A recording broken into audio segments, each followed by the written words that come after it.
আসসালামু আলাইকুম। আজকে আপনাদের সাথে আমি আমার আনাড়ির হাতের একটা রেসিপি শেয়ার করতে আসলাম।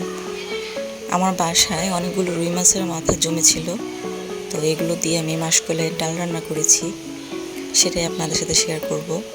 প্রথমে আমি মাছের মাথাগুলো ভেজে নিলাম।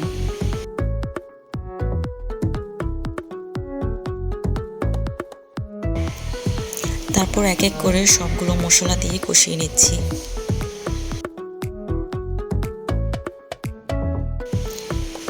মাসকলাইয়ের ডালগুলো আমরা বেটে নিয়েছি।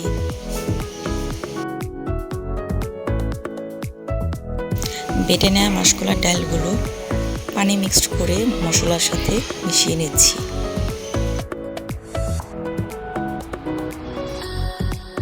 তারপর ভেজে নেওয়া মাছগুলো দিয়ে দিলাম।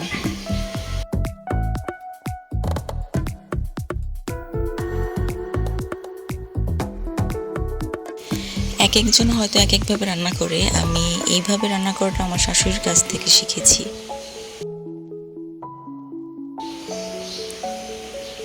দুই তিনটা কাঁচামরিচ দিয়ে দিলাম।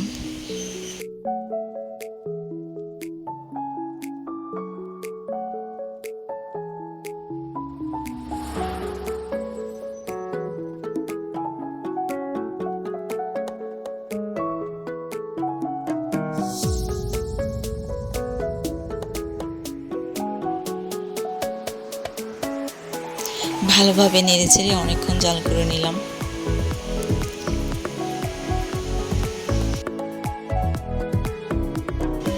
এই তো আমার রান্না প্রায় শেষ।